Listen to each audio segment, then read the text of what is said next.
Welcome back to Gozy Folktales, where the land remembers, the waters listen, and the stories our ancestors left behind still whisper truths to those who are patient enough to hear.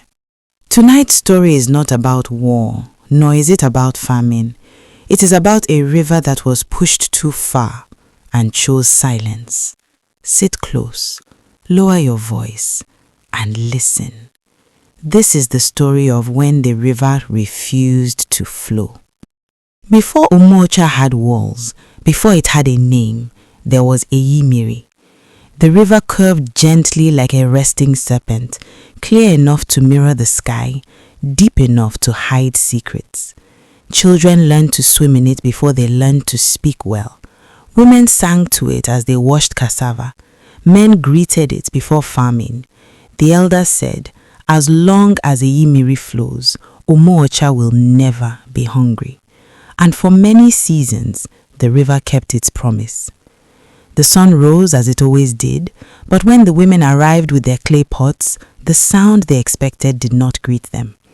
No ripple, no splash, no song of moving water, only silence.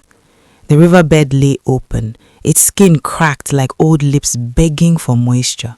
Fish lay stiff and dull, their silver bellies coated in mud. A young boy dipped his toe into the earth and said, "Mama, is the river sleeping?" No one answered him, because in Umuocha, a sleeping river was unheard of. By noon, whispers spread. By evening, fear arrived. Farmers stared at their crops. Hunters felt dryness in their throats. Mothers counted their remaining water. Yet, no one shouted.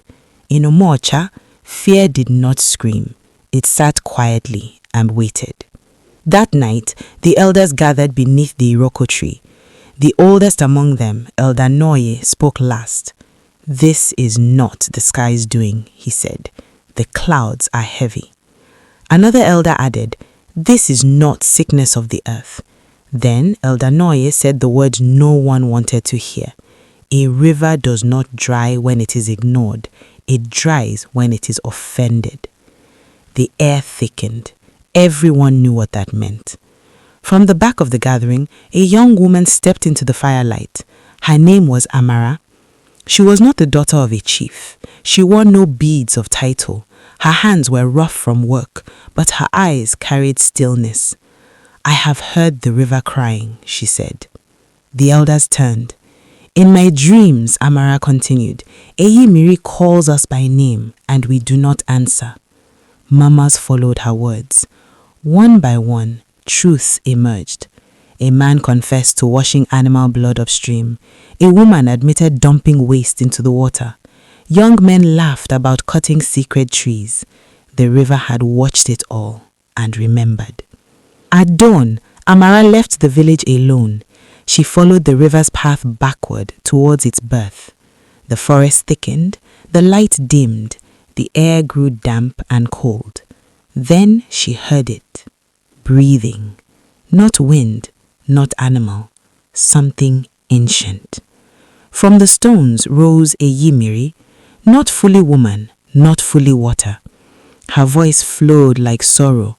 "You drank from me, but poisoned my spirit." Amara fell to her knees. "I do not want blood," the river said. "I want remembrance."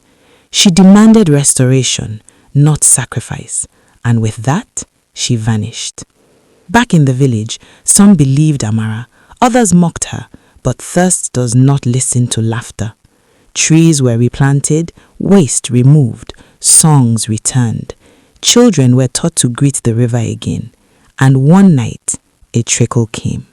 By morning, Eyimiri flowed again, clear, strong, watchful.